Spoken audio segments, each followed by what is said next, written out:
하나님 말씀 누가복음 17장입니다. 오늘은 누가복음 17장 24절, 25절 말씀 제가 봉독하겠습니다. 번개가 하늘 아래 이편에서 번듯하여 하늘 아래 저편까지 비침같이 인자도 자기 날에 그러하리라. 그러나 그가 먼저 많은 고난을 받으며 이 세대에게 버림바 되어야 할지니라. 아멘. 본문 말씀을 가지고 하나님의 나라와 예수 재림의 날이라는 제목으로 네 번째 시간 하나님 말씀을 증거하겠습니다. 성경을 보면 바리새인들이 말하는 구원과 예수님이 말하는 구원이 달라요. 바리새인들이 말하는 천국과 예수님이 말씀하시는 천국이 달라요. 바리새인들은 하나님의 나라가 언제 도래합니까? 그 시기에 관심이 많았어요. 종말론 이단들의 특징이 바로 그것이죠. 특히 임박한 종말론을 주장하는 이단들이 아주 많고, 많은 사람들은 종말에 대한 두려움 때문에 그런 임박한 종말론자들을 따라가는 것도 있습니다. 본문에서 바리새인들이 원하는 천국은 지금 땅에서 자기들이 누리고 있는 종교 기득권, 그 기득권을 하나님의 나라에서까지 그대로 누리는 그런 천국을 말하는 거예요. 자기네들이 종교 지도자지만 당장 자기네가 눈으로 보고 피부로 느끼는 쾌락이 있잖아요. 시장 바닥에 나가면 사람들이 머리 숙여 인사합니다. 식당에 가면 사람들이 돈을 내줍니다. 눈에 보인단 말이에요.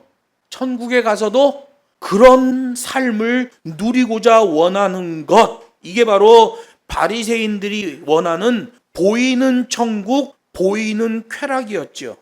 예수님은 그들의 그런 천국에 대하여 하나님의 나라는 볼 수 있게 임하는 것이 아니다 라고 말해요. 그래서 예수님이 말씀하시는 볼 수 있게 라는 말 자체가 부정어예요. 너희들이 말하는 그런 보인다는 천국, 보였으면 좋겠다는 천국은 너무나도 부정적인 것이다. 그런 천국은 없다라고 말씀하시는 거예요. 그런데 장로의 유전을 따르는 바리새인들은 자꾸 거기에 집착을 하는 거예요. 눈에 보이는 천국, 자꾸 거기에 집착을 해요. 여러분, 예수 믿다 보면 어떤 기업가가 기업을 확 일으켜서 아주 홈런을 치고 엄청난 부를 축적하게 되면 교회에서 간증시키고 막 이런 게 있습니다. 특별히 우리나라 예전에 여의도에 63빌딩을 지었던 신동아 그룹의 최순영 회장, 대단했죠. 그가 이룬 부, 하나님의 축복이라고 했어요. 그리고 어떤 목사는 그가 이 땅에서 그렇게 큰 부를 누렸듯이 하늘나라에서도 하나님이 엄청난 부를 누리게 할 것이다, 이렇게 설교하는 목사도 봤어요. 그가 그런 세상에서의 성공을 가지고 많은 교회를 돌아다니며 간증할 때 저는 큰 우려를 했어요. 복음은 저게 아닌데. 실제로 수년이 지난 다음에 보니까 신동아 그룹은 공중분해되고 최순영 회장은 지명수배가 되고 감옥에 갔다 오고 온 재산이 차압이 되고 공중분해가 돼버렸습니다. 눈에 보이는 천국은 없어요. 마찬가지로 그 공식을 교회 안에 갖다 들이대면 눈에 보이는 이벤트는 가짜입니다. 그런데 이 시대 많은 교회들이 교회를 활성화시키기 위해서 많은 이벤트를 하죠. 무슨 바자회, 무슨 선교사 돕기 바자회, 무슨 홍순환대 돕기 바자회, 이런 거 합니다. 그냥 교회에 있는 헌금에서 수회 돕기 하면 돼요. 교회 헌금에서 선교비 보내면 돼요. 굳이 성도들을 동원해서 부침개 굽고 헌옷 가져오라고 그래서 교회에서 무슨 제목을 걸고 바자회하고 그러면 안 돼요. 교회는 그런 거 하는 데가 아니에요. 헌옷을 처리하려면 헌옷 처리하는 데다 갖다 주면 돼요. 부침개 굽고 싶으면 주일날 아침에 일찍 일어나서 부침개 구워서 교회 가져와서 점심때 같이 먹으면 돼요. 그런데 수많은 목회자들은 그 눈에 보이는 활성화, 그걸 놓지 못하는 거예요. 그 달콤함을 놓지 못하는 거예요.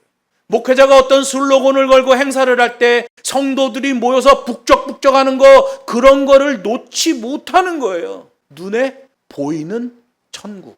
왜 그런 게 나올까요?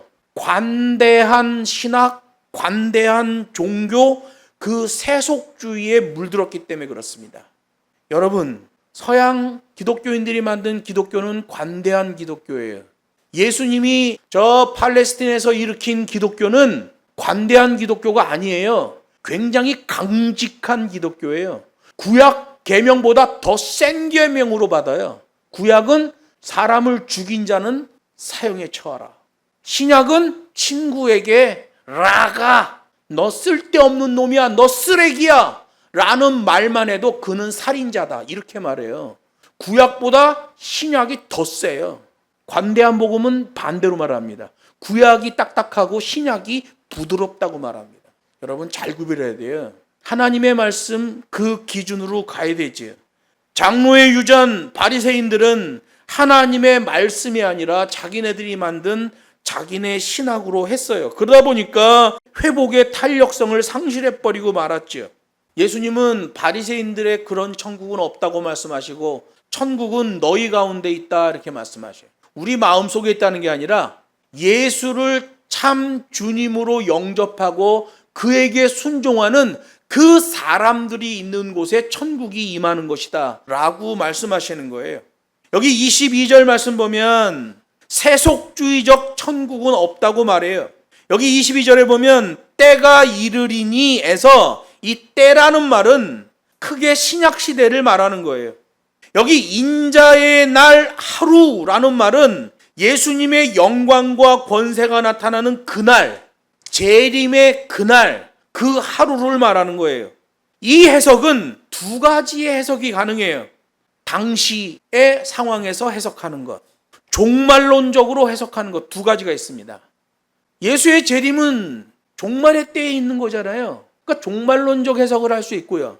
예수님 이 말씀하시는 그 당시의 상황에서도 해석할 수 있어요. 당장 본문 그 현장에서의 해석은 이런 거예요. 제자들은 주 재림의 날을 절대로 볼 수 없다라는 말이에요. 예수님이 이렇게 말했는데 나중에 제자들은 예수님이 곧 오신댄다, 우리가 재림을 볼 수 있을지도 모르겠다, 이런 복음을 전했었어요. 여러분, 예수님이 말씀하시는 이 한 단어 한 단어, 한 구 한 구를 자세히 봐야 된단 말이에요. 그러면 쓸데없는 메시지, 쓸데없는 말은 안 할 수 있죠. 당장 그 현장에서는 제자들은 주 재림의 날을 절대로 볼 수 없다. 그러므로 혹시 누군가 너희에게 여기 있다 저기 있다라고 말한다면 그 말 자체가 무의미한 것이다. 왜? 제자들은 살아있을 동안 예수님의 재림의 그날, 그 하루를 절대로 볼 수 없다고 22절에서 말하고 있단 말이에요. 그런데 예수님이 여기 있다, 재림하신 주가 저기 있다, 거짓말이죠. 이걸 종말론적으로 해석하면 바리새인들이 말하는 그런 쾌락에 중독되어 보여지는 천국은 없다라는 말이에요. 그럼 이 시대에 적용하면 뭐가 될까요? 이벤트와 프로그램에서 말하는 천국은 없다라는 말이죠. 그래서 이 시대에 이벤트와 프로그램 하는 모든 것들은 다 헛발질이 돼버리는 거예요. 활성화돼서 기분은 좋을지 모르겠으나 복음적으로 보면, 종말론적으로 보면 완전히 시간을 허비하고 헛발질하고 사람들의 초점을 흐리는 일밖에 되지 않는다는 거예요. 고로 종말론적 의미에서의 천국은 하나님의 계명을 기준 삼고 예수의 교훈을 실천하며 성령과 동행하는 자들에게만 유효하다, 이렇게 돼 있어요. 그러니까 천국은 내가 예수 믿었으니까 천국까지, 그건 다 가짜예요. 내가 믿는 천국은 가짜예요. 성경에서 말하는 그 천국이 진짜지요. 유효한 거예요. 또한 실물로 나타나는 예수의 재림도 모든 사람이 함께 볼 수 있게 임하심으로 그때도 여기 있다 저기 있다라는 말이 무의미하다는 거죠. 왜? 예수님의 재림은 누구나 다 볼 수 있게 한 번에 임한단 말이에요. 그래서 나 못 봤는데 저 사람이 저기 있다 그러네. 이 사람이 여기 있다 그러네. 전부 거짓말이에요. 예전에 남산에 갔는데 재림 예수라는 사람을 만났어요. 그러니까 혀가 꼬였어. 그 영감이. 그래서 내가 어떻게 당신이 재림 예수요? 그랬더니 자기 이름이 이천수래. 이천수. 하늘천의 물숫자. 구름 타고 오시는 주님. 구름이 하늘에 있는 물이 아니냐. 막 이러면서. 그래갖고 영감이 왜 이렇게 혀가 꼬였어요? 그랬더니 막걸리 한잔 했대. 그게 뭐 하는 거예요 지금? 그랬더니 자기가 한올산 기도에서 목사 500명을 회개시켰다는 거야. 확 그냥 막 그냥. 하여간 남산 도서관 앞에서 그 영감이랑 얼마나 싸웠는지 내가. 그 사람은 성경을 모르는 사람이에요. 예수의 재림은 모든 사람이 다 보게 임하는 거예요. 이천수 씨 언제 태어나셨어요? 이렇게 오는 예수 재림이 아니라 말이에요. 여러분 꼭 명심하세요.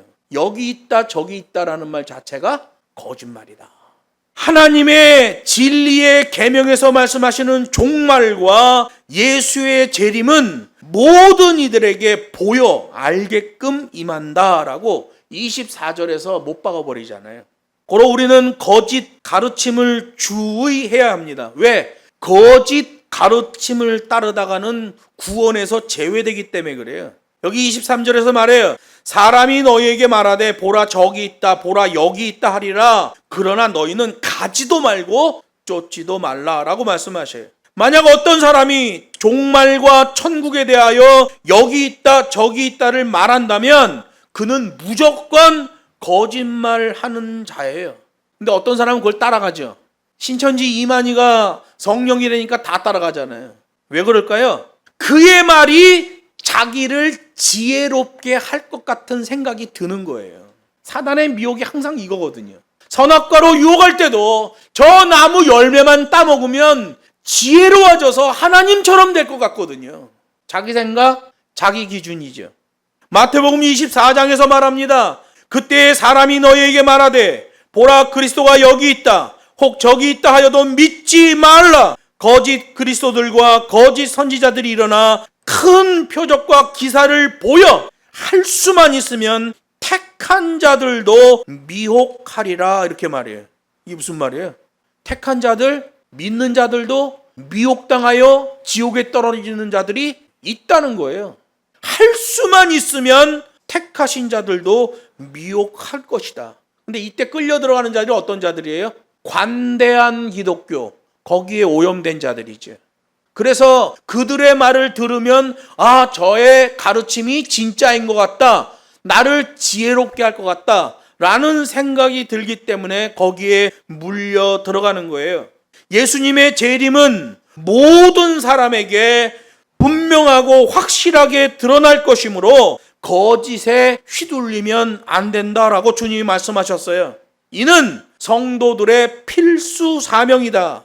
종말의 때에 영적 분별력과 인내의 믿음을 지키는 것에 대한 경고의 말씀이에요. 세속주의적 천국은 없다라고 말씀하시는 거예요. 그리고 예수님의 재림은 모두에게 보이게 임하는 재림이라고 24절이 말해요. 종말의 때에 일어나는 재림에 대한 방법론이죠. 번개처럼 임하는 재림이에요. 여기서 번쩍하면 이미 지구를 7바퀴 반을 도는 빛과 같이 모든 사람이 다 볼 수 있게 임한다는 거예요. 번개를 얘기하시면서 인자도 자기의 날에 그러하리라 이렇게 말씀하셔요. 나도 재림할 때에 그러리라. 모든 사람이 한꺼번에 다 본다는 거예요. 여러분 빛은 1초에 지구를 7바퀴 반을 돕니다. 다 보죠. 그 빛이 번쩍하는 순간 전 세계의 모든 사람이 다 보는 거예요. 여기서 자기의 날이라고 돼 있는 엔테헤메라라는 말은 단수로 돼 있어요. 예수님이 재림하시는 날, 그때 그 날이 단수로 돼 있는데 오직 예수에게만 속한 권능의 날이라는 의미예요. 더불어 최종 심판의 그날이라는 말이에요. 예수께서 심판의 권세를 가지고 심판의 주님으로 오시는 거예요. 행위를 심판하시는 공의의 심판이죠. 천주교에서는 종말의 때 사랑으로 심판한답니다. 사랑으로는 심판이 안 돼요. 사랑은 기준잣대가 안 됩니다. 사랑은 고무줄과 같아요. 예를 들어서 부모가 자식에게 모든 걸 다 투자하고 모든 정성을 다해 애들을 양육했어요. 그랬더니 얘가 사춘기가 되더니 엄마가 나한테 해준 게 뭐 있어? 라고 얘기해요. 사랑은 느껴야지 알아요. 고무줄이에요. 요만한 거 사랑 줬는데 이만하게 받는 사람도 있고 이만한 사랑을 줬는데 요만하게 받는 사람도 있어요. 사랑은 기준이 안 됩니다. 절대로 사랑으로 심판을 할 수가 없어요. 심판을 하려면 공의의 법, 잣대가 필요한 거예요. 하나님은 공의로 판단하시고 심판하시게 되는 거예요. 여러분, 그렇게 예수님이 심판의 권세를 가지고 오실 때에 최우선적 심판의 대상은 바로 교회입니다. 어떤 사람은 그래요. 예수님이 오셔서 세상을 심판할 것입니다. 이렇게 말합니다. 그건 성경의 프로세싱하고 안 맞아요. 성경은 뭐라고 말해요? 세상은 이미 심판을 받았느니라. 요한복음 3장 18절에서 말씀하신단 말이에요. 세상은 이미 심판을 받았느니라. 세상은 심판의 대상이 아니라 진노의 대상이에요. 이미 심판을 받았단 말이에요. 그러면 예수님의 재림으로 뭘 심판하시는 거예요? 교회를 심판하시는 거예요. 마태복음 25장에 보면 양과 염소를 분리할 것이다. 교회에서 양과 염소를 분리해요. 교회단위 심판이 내려지고 개개인의 신앙을 따라 양과 염소가 분리된단 말이에요. 예수님의 심판은 교회를 심판하는 거예요. 세상은 진노를 받게 되는 거예요. 다른 거예요. 이게 성경에서 말하는 프로세싱이죠. 그래서 여러분, 교회 다니면 천국 갑니다라는 말은 꼭 맞는 말이 아니에요. 교회가 구원의 방주인 건 맞습니다. 그러나 온전한 복음을 믿어야 돼요. 온전한 복음을 따라가야 돼요. 그 온전한 복음을 따르기 위해 성령님을 의지해야 돼요. 그렇지 않으면 자기 생각, 자기 기준으로 가게 되는 거죠. 25절에서는 예수께서 도래시키시는 참된 천국을 말합니다. 천국이 임하는 때, 그 시기에 대하여 묻는 바리새인들에게 예수님은 천국의 성격에 대하여 말씀하셔요. 그렇게 바리새인들이 말하는 그런 보이는 천국은 절대로 없다, 이렇게 말씀하셨고, 이 실존적인 천국은 이미 예수와 함께하는 그곳에 임하고 있다라고 말씀하신 거예요. 종말론적으로는 번개처럼 모든 이들이 볼 수 있게 임하지만 이 신약 시대에는 예수와 함께하는 곳에 천국이 임한다라고 말씀하신 거예요.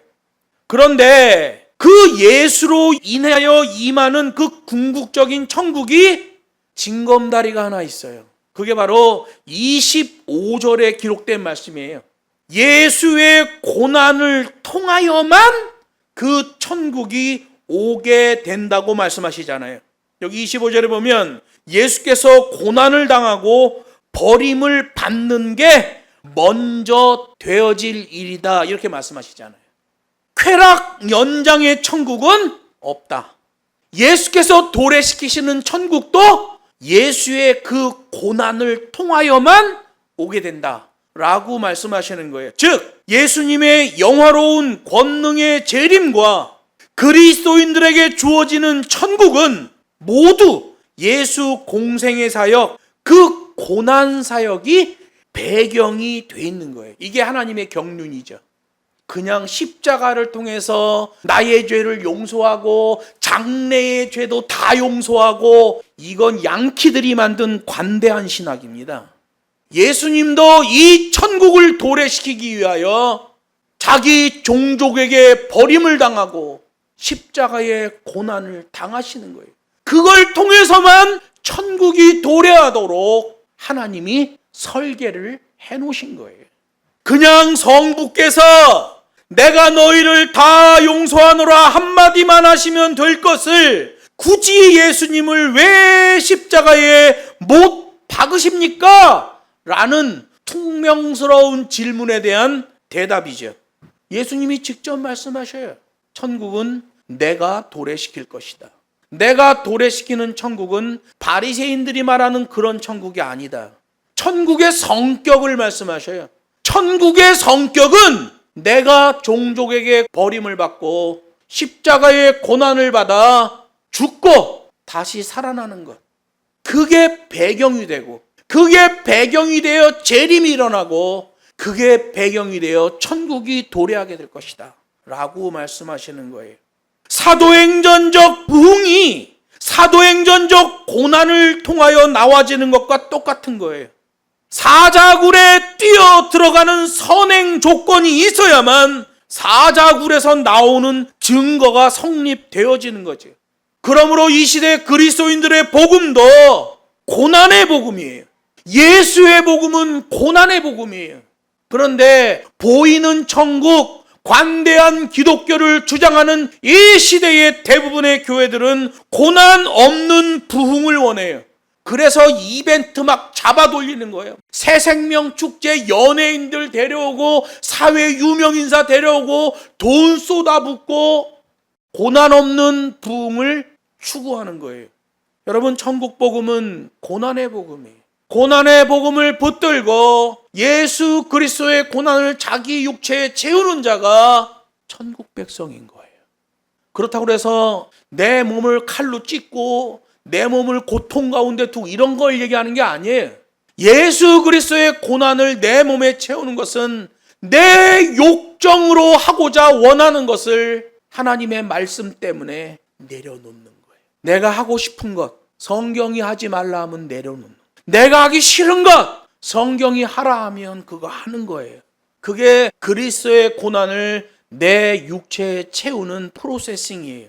그러므로 이 시대의 번영주의, 은사주의, 신비주의, 쾌락을 추구하는 세속주의의 모든 신학과 설교는 가짜가 되어버리는 것이고, 그런 자들은 전부 지옥에 떨어지는 거예요. 말씀을 맺습니다. 하나님의 나라와 예수 재림의 날은 기독교 역사 이래 매우 중요한 이슈예요. 본문에 있는 바리새인들이 하나님의 나라가 도래하는 것에 대하여 큰 관심을 보이고 있지만 관심을 가졌다고 해서 그것이 믿음은 아닙니다. 진정한 하나님의 백성이라면 오직 하나님의 계명에 초점을 맞추어야 돼요. 이 계명은 나에게 있어서 실천 계명이다. 이 실천 계명으로 인하여 나에게서 자세의 믿음이 나온다. 나에게서 자세의 믿음이 나옴으로 인해서 나는 여호와의 법과 식의 백성이다. 이 시대는 공의로운 심판을 대비하는 시대예요. 예수님이 재림하시잖아요. 공의의 심판이 있어요. 법과 식의 백성이 돼야 돼. 기준은 하나님의 말씀이에요. 서양 기독교, 서양 신학에서는 관대한 기독교를 말하지만 유대 팔레스틴에서의 기독교는 그런 기독교가 아니에요. 신구약 성경의 핵심이 뭡니까? 주께서 명하신 대로 행하는 여호와의 백성인 거예요. 로마서 1장 14절에서 말하는 빚진 자 의식이 중요해요. 예수의 고난에 동참하는 것, 그 고난의 복음을 붙드는 것, 그 고난의 복음 때문에 거짓과 피 흘리기까지 싸우는 것, 이게 성도들의 자세죠. 관대한 기독교 신학에서 말하는 천국, 그거에 미혹당하면 안 돼요. 믿으면 구원, 그 반쪽짜리 말에 속으면 안 돼요. 믿음으로 구원, 행위로 심판. 같이 얘기해야 돼. 교회 다니면 구원 아니에요. 반드시 두 개를 같이 해야 돼. 교회 다니면 구원, 온전한 복음으로 믿음 생활해야 된다. 이게 같이 얘기해야 돼요. 예수께서 완성하신 그 온전한 계명에 순종하는 자가 구원을 받는 거예요. 성경이 말합니다. 너희는 듣기만 하여 자신을 속이는 자가 되지 말고 말씀을 행하는 자가 되라. 주여 주여 하는 자가 천국에 들어가는 것이 아니라 하나님의 뜻대로 행하는 자여야 천국에 들어갈 것이다. 하나님을 안다고 하면서 하나님의 계명을 지키지 않는 자는 거짓말하는 자요 진리가 그 안에 없는 자다. 하나님의 명령은 내게 어려운 것도 아니요 먼 것도 아니니 반드시 실천하여 지켜야 한다. 이게 하나님의 말씀이에요. 그러므로 하나님이 기뻐하시는 믿음은 계명 중심의 수동적 믿음과 성령의 인도하심을 받는 능동적 실천으로 나와지는 자세의 믿음이에요. 생각의 믿음 다 가짜입니다. 무조건 자세로 나와야 돼요. 자세로 안 나오면 전부 가짜예요. 여러분, 은혜는 부담이 아니에요. 예수님은 장로의 유전에 의해 부패한 그 유대교를 책망하실 때마다 항상 그 주제를 제시하시며 그들에게 회개를 요구하셨어요. 수동적 순종, 능동적 실천, 계명 중심, 성령의 인도하심. 그런 하나님의 나라를 기억하고 그 백성으로서 주의 재림을 고대하는 저와 여러분 되기를 주 예수의 이름으로 축복합니다.